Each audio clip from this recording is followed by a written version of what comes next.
जी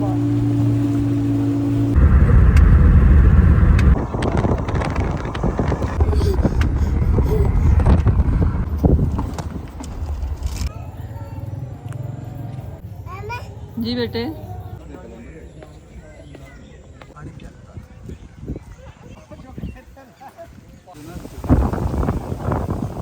उसको ये वेदर, उसको ये सारी चीज़ें बहुत फैसिनेट कर रही हैं।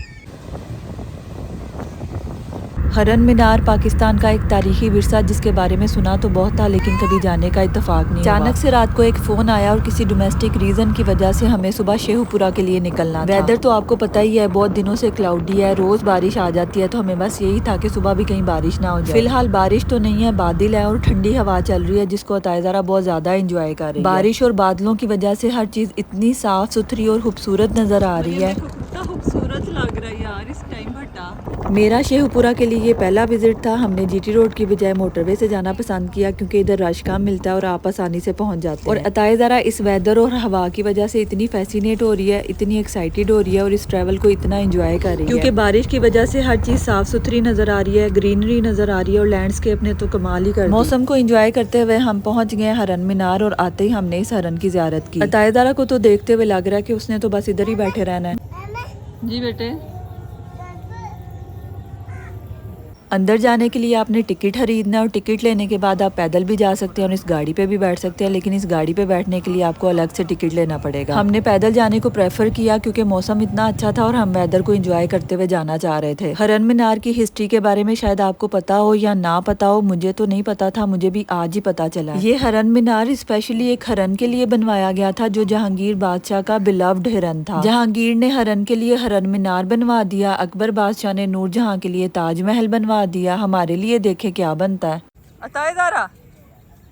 और ये अतायज़ारा किसी के हाथ आना पसंद नहीं कर रही, बस नीचे छोड़ दो, जहाँ मर्जी जाए, जो मर्जी करे। वेदर को एंजॉय करने के लिए पैदल चलना तो शुरू कर दिया, लेकिन अब चल चल के बुरी हालत हो रही है। मुझे क्या पता था कि हमें अपनी मंजिल पे पहुंचने के लिए कई किलोमीटर का सफर तय करना पड़ेगा। शौको शौकी पैदल चलना शुरू कर तो दिया था, लेकिन अब क्या करें, यहाँ पे तो वो गाड़ी भी नहीं मिलनी।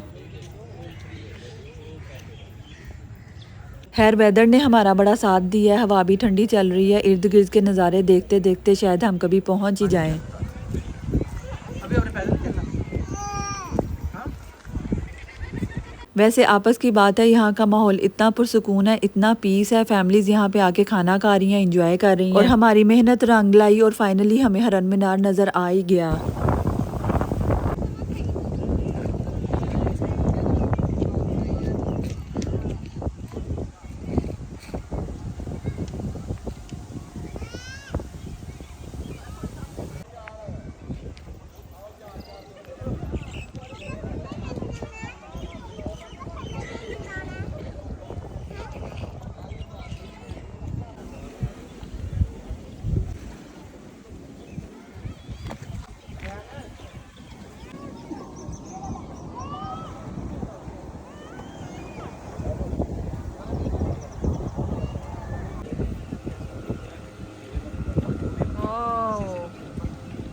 अतायज़ारा बोट आ रही है।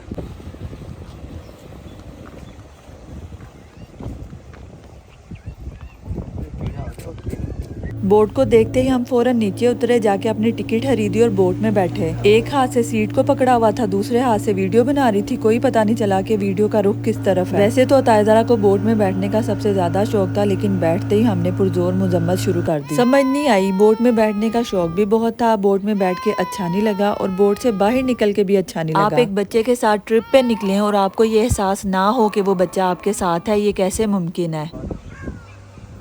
अतायज़ारा, अतायज़ारा, ये वाला पॉइंट हमें बहुत पसंद आ गया। शुक्र है हम खामोश भी हो गए और एंजॉय भी करना शुरू कर दिया है।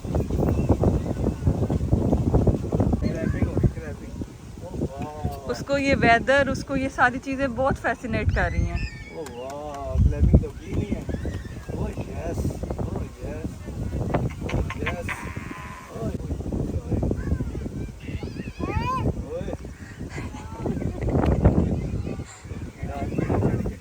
हमने इधर बहुत इंजॉय किया है। बोटिंग करने के बाद थोड़ा टाइम स्पेंड करने के बाद हम वापस जा रहे हैं क्योंकि वेदर थोड़ा क्लाउडी हो रहा है और बारिश किसी टाइम भी आ सकती है। मैं थक गई हूँ चलते चलते, लेकिन मेरी बेटी नहीं थकी, बिल्कुल माशाल्लाह से फ्रेश है और भागने दौड़ने के लिए बिल्कुल तैयार है। और ये बाबा के पास जाते ही हमारी सारी फरमाइशें पूरी हो जाती हैं। जूता उतारना चाहे जूता उतर जाता है और फिर मामा धक्के से जूता पहनाती है।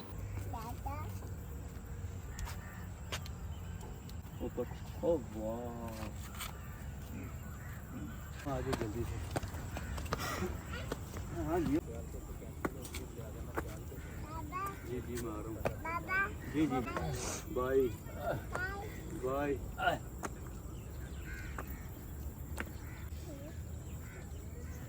ओह वाह, चलो जी।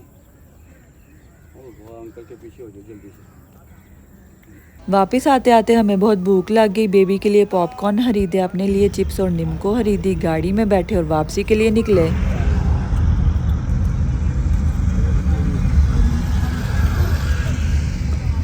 ये हरन मीनार वाली जगह जहांगीर बादशाह की शिकारगाह थी, जहां वो आके शिकार किया करता था। और वो जो लेक थी वो आर्टिफिशियल लेक है और वो बारादरी बादशाह ने अपने बैठने और एंजॉय करने के लिए बनवाई थी। और आजकल का जो वेदर है और जिस तरह बारिशें आ रही हैं पंजाब में, तो इस तरह की कई लेक्स जगह जगह बन चुकी हैं। रस्ते में आते हुए इस तरह की कई लेक्स हम देख चुके हैं और आप लेक सिटी देख लें। इधर अतायजारा ने पावर विंडो ग्लास का फुल कंट्रोल संभाला हुआ है, कभी इसको खोल रही है कभी बंद कर रही है। अतायजारा जैसे जैसे बड़ी हो रही है चीजों को खुद से ऑपरेट करने की कोशिश कर रही है। इसका दिल करता है कि कोई भी किसी चीज को हाथ ना लगाए और वो ही सारी चीजों को ऑपरेट करे। वापसी पे आते हुए भी वेदर इतना आउट क्लास है कि इतना ज्यादा ट्रैवल करके भी महसूस नहीं हो रहा। और अतायजारा इस टाइम फोला फाली के महाज पे है, सीट की पॉकेट में से एक एक करके सारी चीजें निकाल रही है।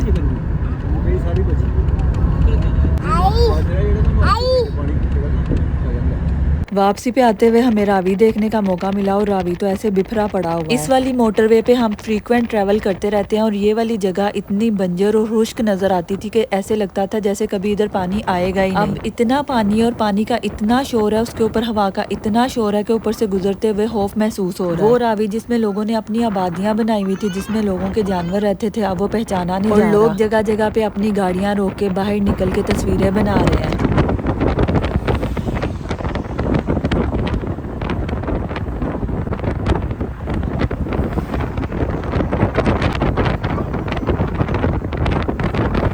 और ये रावी के किनारे एक सोसाइटी बन रही है और जब भी हम यहाँ से गुजरते थे अतायदारा के बाबा कहते थे जब भी पानी आया इसमें जरूर आएगा, और वही बात हुई है। ऐसे लग रहा है कि रावी में से एक और रावी निकल के इस सोसाइटी के अंदर घुस गया। सोसाइटी बनाते हुए लोग ये नहीं सोचते कि यहाँ पे लोगों ने अपनी सारी जिंदगी की जमा पूंजी इन्वेस्ट करनी है। आप सारी जिंदगी पैसे जमा करके एक घर खरीदते हो और वो घर अगर पानी की नजर हो जाए तो कितने दुख की बात है। ये व्लॉग मेरा यूट्यूब के ऊपर पहला व्लॉग है जिसके ऊपर मैंने बहुत मेहनत की है। उम्मीद करती हूँ कि आपको पसंद आया होगा। Keep watching and keep supporting us.